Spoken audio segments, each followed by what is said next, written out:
It's 6:30 in the evening.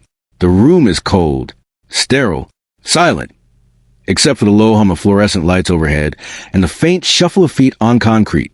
LarrySwearingen is strapped to that table, his arms outstretched, his chest rising and falling with slow, deliberate breaths.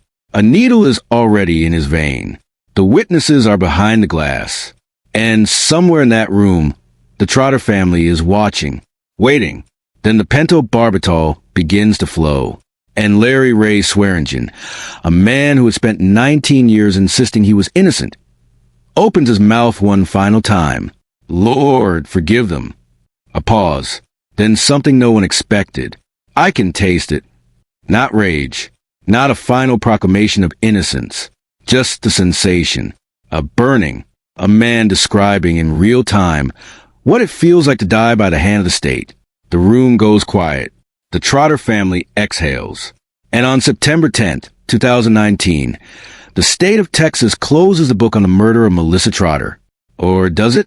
Because here's the question nobody in that room could answer. What if the science, cold, hard, peer-reviewed science, said LarrySwearingen couldn't have killed her? What if the very biology of Melissa Trotter's body told a completely different story from the one the jury heard? What if the state of Texas looked that evidence in the eye and executed him anyway? Today, we're not here to tell you LarrySwearingen was a good man. He wasn't. His record will tell you that much. But being a bad man and being a murderer are two very different things. And the line between them, in this case, it may have cost a man his life. So stay with me, because by the time this story is over, you're going to have to make a decision for yourself. Innocent or guilty. If you believe the truth deserves to be heard, no matter how uncomfortable it is, hit that subscribe button right now. Because trolls, cowards, and people who'd rather look away, they already clicked off. But you're still here, and that means something. Pause. To understand what happened in that execution chamber, you have to go back, way back, before the trial, before the headlines, before the needle. You have to go back to a boy growing up in Montgomery County, Texas. A boy who, by all accounts, had something. LarrySwearingen was born in 1971. And if you'd seen him on a football field in his teens, you wouldn't have picked him as the man we just described. He was good, fast, fierce, the kind of athlete that makes small towns proud. But even then, even in those Friday night lights, there was something else underneath, a restlessness, a recklessness, like he was always one bad decision away from throwing everything away. And eventually, that's exactly what he did. It started small, the way it usually does. At his own high school, Larry stole a van engine, not from a stranger, not from a store, from his own school. Bold doesn't even cover it. It was a kind of move that said, I don't care if you catch me. What are you going to do about it? That attitude followed him into adulthood like a shadow. By 1992, he wasn't stealing engines anymore. He was in court, convicted of aggravated assault after a violent domestic dispute with his first wife, Michelle Cates. She described a man of extreme volatility, a man who could flip without warning, a man who scared her. And it didn't stop there. At the time Melissa Trotter went missing, LarrySwearingen was driving a stolen red pickup truck. Not borrowed. Stolen. He had a habit, almost a hobby, of test driving vehicles and simply never bringing them back. Like the rules that applied to everyone else just didn't apply to him. So, yes, by the time his name appeared in connection with a murder, the jury already had a picture. And that picture was not pretty. But here's where it gets complicated. Because the same man who stole engines and drove stolen trucks was also the man who showed up for his grandmother. Not metaphorically. Literally. On the very day the state of Texas claimed LarrySwearingen was committing murder, his grandmother took the stand and testified that he had picked her up and driven her to the post office. She looked that courtroom in the eye and said, "He was with me." Now, you can call that a grandmother lying to protect her grandson. The jury certainly did. But you have to at least sit with it for a second, because this woman had nothing to gain. She wasn't a legal strategist. She was just a grandmother, telling what she said was the truth. The jury didn't believe her, but she never changed her story. That's who LarrySwearingen was.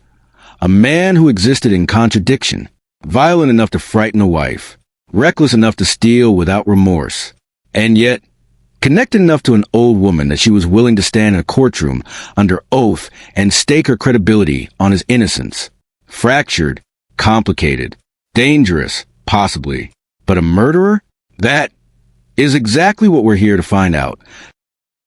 Before we talk about what LarrySwearingen did or didn't do, we need to talk about Melissa, because somewhere in a rush to build a case, to find a villain, to close a file, Melissa Trotter, the person, got buried under Melissa Trotter, the victim, and she deserves better than that. Melissa Trotter was 19 years old, a student at Montgomery College in Conroe, Texas. She was the kind of person who filled a room without trying, friendly, social, the type who knew everyone's name before they knew hers. She had a future mapped out in her head the way young people do. Casually, confidently, like time was something she had plenty of.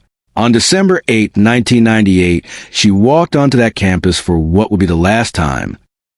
Security cameras placed them together at the Montgomery College library that afternoon. That part, nobody disputes.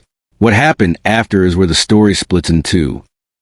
The state's version, LarrySwearingen left that library with Melissa Trotter, and she was never seen alive again.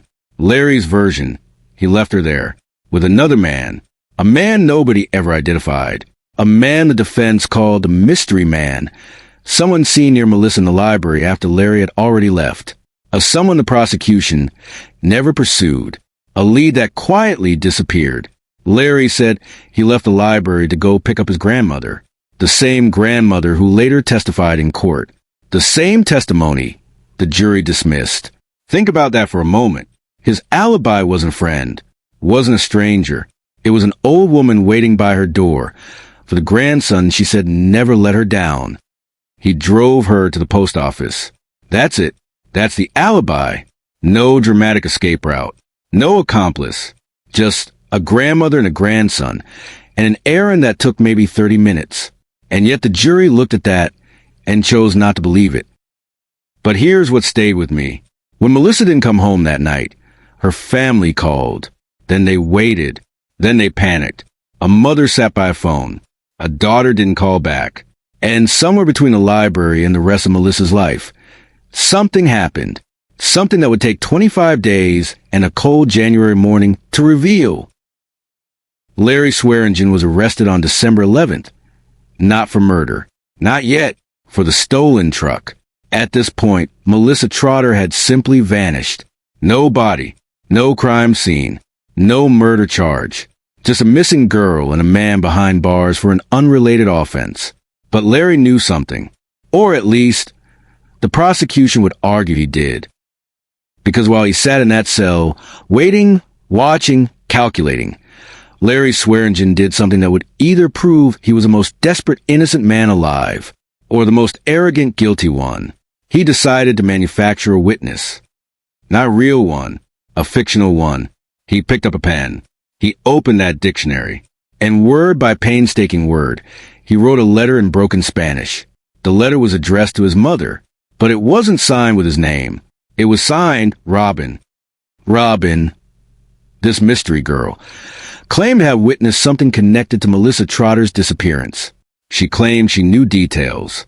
She claimed she had seen the real killer.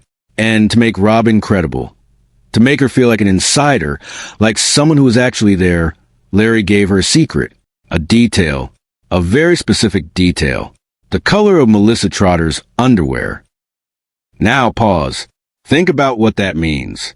That detail had never been released to the public. It wasn't in the newspapers. It wasn't on the news.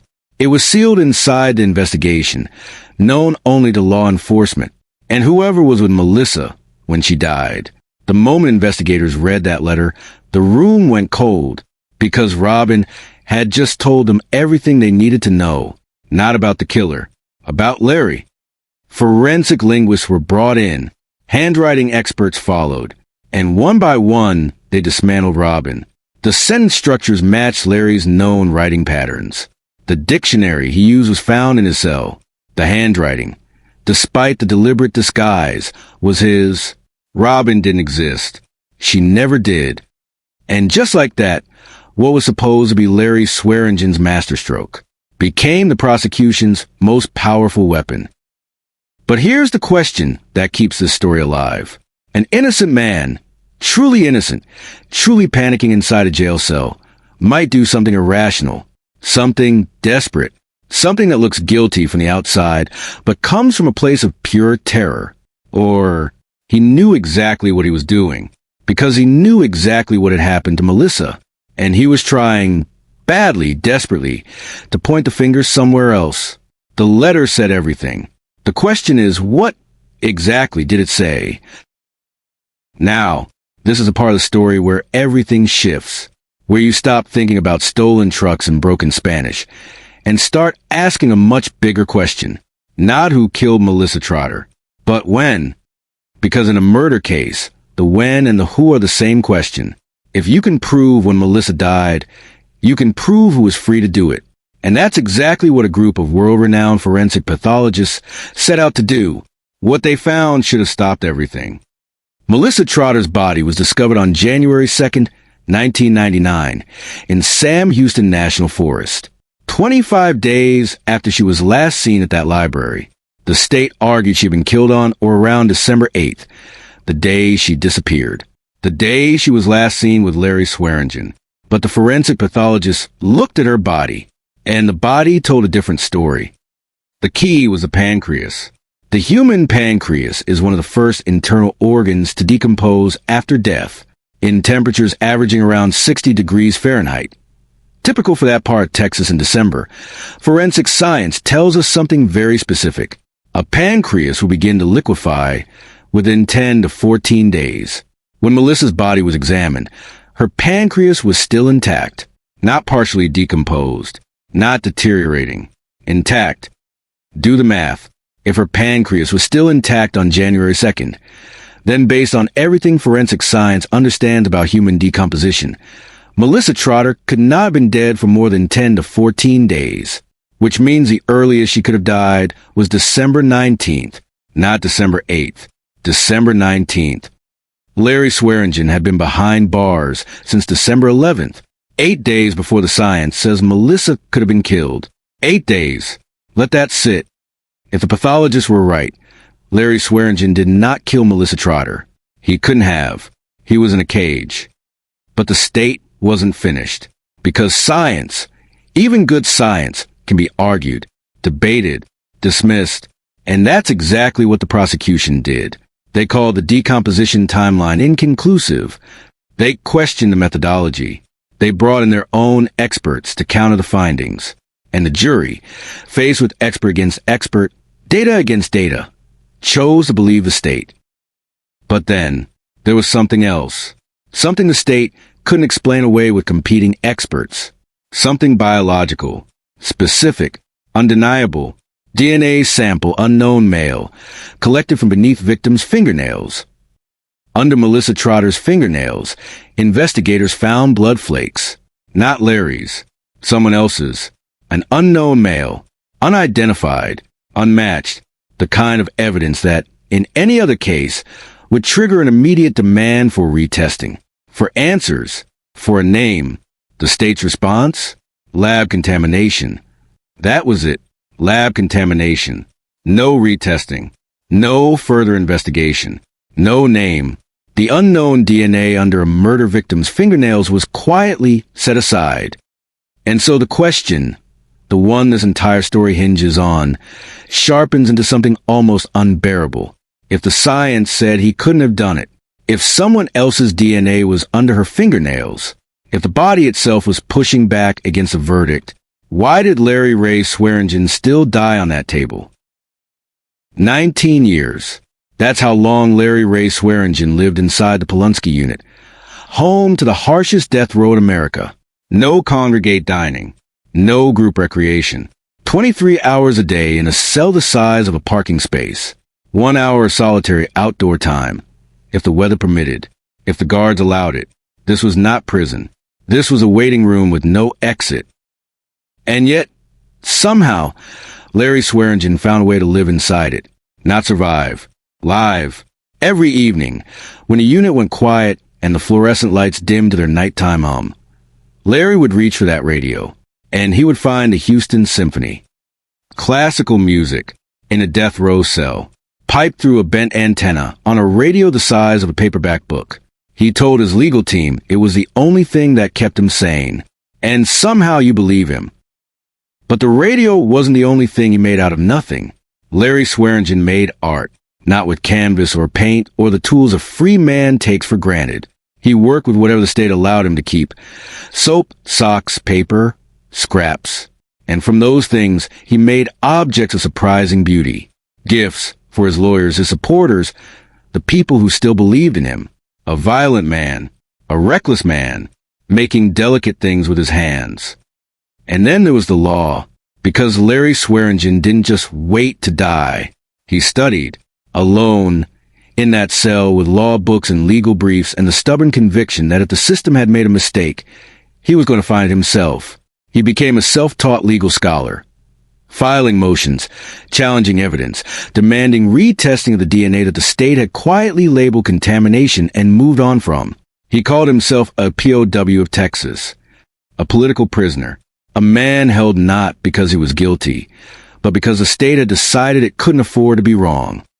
The man who stole without remorse was now fighting for his life with nothing but a pencil and a law book. The man who frightened a wife was now making gifts for the people trying to save him. The same person, a different life. And every night, the symphony played. And every morning, he woke up still alive, until the morning he didn't. September 10th, 2019. The last morning arrives the way all mornings do on death row, without ceremony, without warning. The light through the ceiling slit looks the same as it did yesterday. The unit sounds the same. The air smells the same. But LarrySwearingen knows. Today is different. There are no dramatic revelations in the final hours. No last-minute phone calls from governors. No miracle. Just time, moving forward the way it always does. Indifferent. Unstoppable. At some point in those last hours, a corrections officer arrives at the cell door with a tray. The last meal. Beef tips. Gravy. Pinto beans. Not a feast. Not a statement. Not the meal of a man making peace with a life well lived. Just food. Warm. Institutional, forgettable. And somehow, that plainness says everything the state won't, because this is what 19 years of fighting looks like at the end. Not a banquet, not a reckoning, a divided tray, a carton of juice, a corrections officer waiting outside the door. At 6 p.m., the process begins. He is walked from his cell to the execution chamber, the same chamber we opened the story in, the same gurney, the same leather straps, the same cold, humming light overhead. He is helped onto the table. The straps are secured, and the witnesses are brought in. Through the glass, the Trotter family.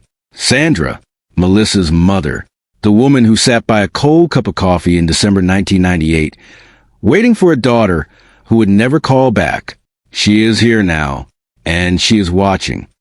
Larry turns his head. He sees them. For a moment, just a moment, the room holds two kinds of grief at the same time.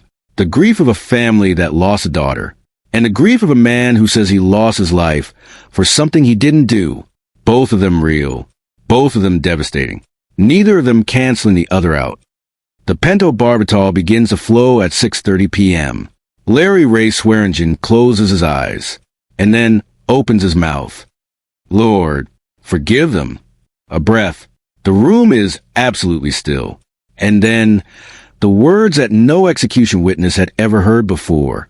The words that traveled out of that chamber and into forensic history and true crime forums and legal textbooks and late-night conversations between people who couldn't stop thinking about this case. I can taste it. Not performance. Not protest. Just a man, in the last seconds of his life, describing what was happening to his body, burning, in his arm, moving through him. At 6:52 p.m., LarrySwearingen was pronounced dead. The state of Texas had spoken. The book, as far as the law was concerned, was closed. Outside, the air was still warm. The kind of warm That feels wrong after a room like that. And somewhere, in a storage facility in Montgomery County, a forensic swab sat in an evidence bag, unretested, unnamed, waiting. When the doors opened, Sandra Trotter walked out into the night air and faced the cameras. She didn't hesitate. A bad man got what he deserved. 7 words. 20 years of waiting, distilled into 7 words. And you cannot blame her for them. You cannot stand where Sandra Trotter stood, in that library of grief she'd been living inside since December 1998, and tell her she was wrong to feel what she felt. A mother lost her daughter. She wanted someone to answer for it. And as far as Sandra Trotter was concerned, tonight, someone did. Swearingen versus Texas, the limits of forensic testimony. But outside that prison, in laboratories in law schools and forensic science departments across the country, a very different conversation was happening. Because the Swearingen case didn't end with the execution, it became a warning. His case is now cited in legal textbooks as one of the most troubling examples of forensic evidence being overridden by prosecutorial narrative. It is taught in classrooms, not as a solved case, but as an open wound. A question the legal system has never fully answered. What went wrong here? Was it the jury?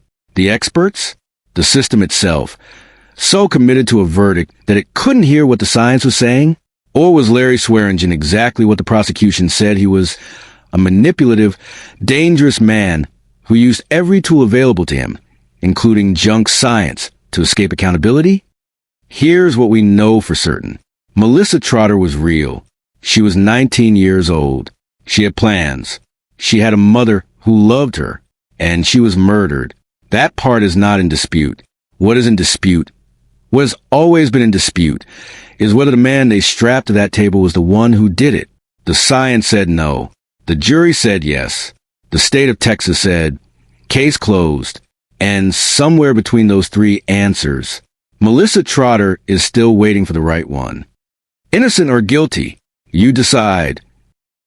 If this story made you think, really think, drop a comment below. Tell me, do you believe the science? Or do you believe the verdict? Because Melissa Trotter deserves more than silence.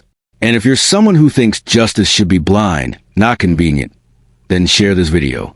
Let more people decide for themselves. The truth doesn't need your protection, but it does need your voice. Some stories end with answers. This one doesn't.